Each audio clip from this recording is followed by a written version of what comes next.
You got his back. I got you. Okay, so as we know, Russell Westbrook, he was accused. He accused a fan of making a racial comment, and it actually did happen. So it was a husband and a wife, and what he said is, "I'll F him up, and I promise you, I'll F him up. You and your wife, I'll F you up."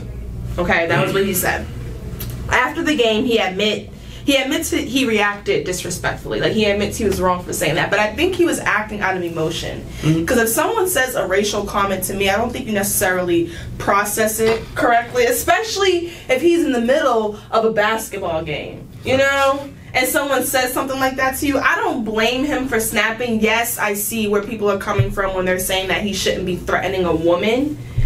But I think valid reason for it being like a racial comment made towards him, because that's what a lot of people are saying, is that because he threatened the husband and the wife and not just the husband. But if the wife is sitting there, you know, egging it on with her husband, of course he's going to address them both.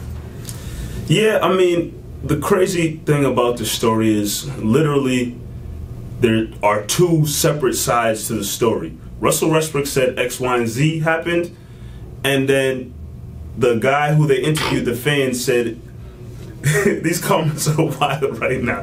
The fan said A, B, and C happened. So two completely different sides. And as the story really unfolded, you know, the fact that the NBA did their research, the Utah Jazz did their research, you know, they came out and they officially gave a lifetime ban to the fan. Yeah. It just goes to show you how, and I was having this conversation earlier today, fans, the players in any sport have to put up with a lot of BS from fans sometimes. Whether it's basketball, football, baseball. Being in the limelight, being out in the public eye, you have to be ready to take in all that ridicule and everyone's opinions and comments. It's frustrating. Utah Jazz, this is not news. In Utah, Utah, this is not news. They are notoriously known for having racist, whack-ass fans. And it's been happening. On fire tonight. Oh, I'm ready. He's on fire. I'm ready. This is my guy. And you know what, Marv? This is not Russell's first time getting into Utah Jazz fans. I was just about to bring that up. You know, last year in the playoffs, he got into it with fans recording him. And that became a news. And a lot of...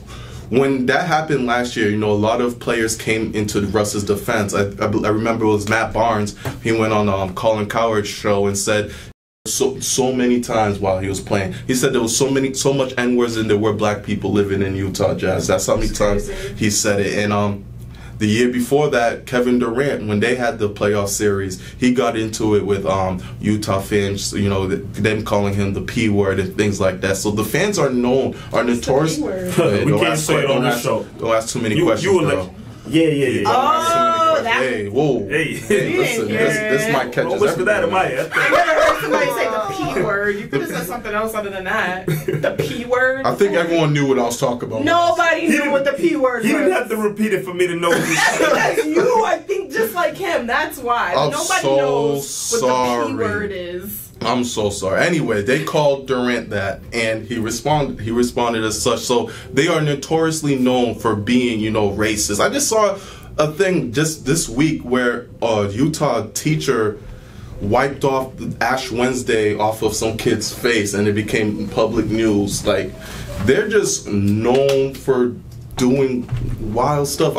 All I know is I'm an NBA player. There's one team I do not want to play for. It's the Utah Jazz. Mm-hmm. Yeah. Like, please don't bring me there. Donovan Mitchell, player for the Utah Jazz, actually brought out a statement saying, you know, he's saddened by what happened, and you know he got Russell Westbrook's back, but he's gonna do more to, you know, change the perception and culture of the Utah fans. I'm looking at comments here, and our guy Zara is really, you know, saying what Westbrook did is unnecessary, because at the end of the day, he's working. And because he's at work, and how the fans act, you know, people in the stands, these are his words, people in the stands are going to be people in the stands, and you have to let stuff go. You know, soccer players deal with crazier fans and maintain their composure.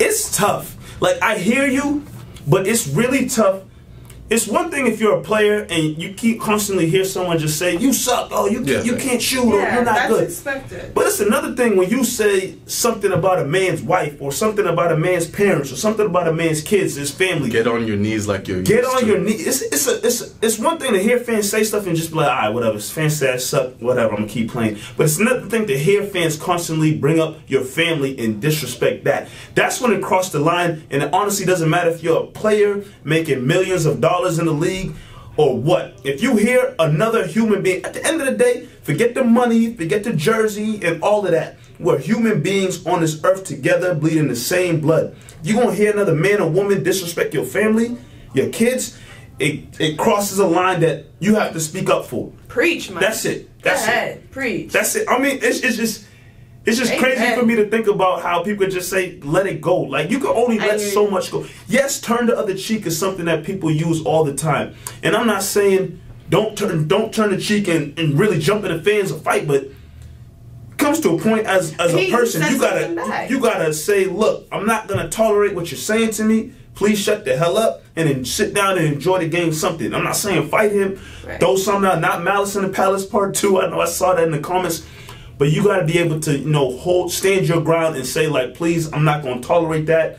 Security, come get this person or whatever. I don't know. I think his reaction is really understandable. I think that's what it is. I don't think it was right. I think him being a professional NBA player, he should have, definitely done something differently, especially when it comes to threatening a woman. I get why that is so bad when he said, I'll F you and your wife. I get it. I get it. But in that moment, in the middle of the game, and the emotion that comes over you when you're hearing things like this, especially when it comes to racial comments, and especially with everything that goes on today, I think it's understandable for how he reacted. Do I think he crossed a line?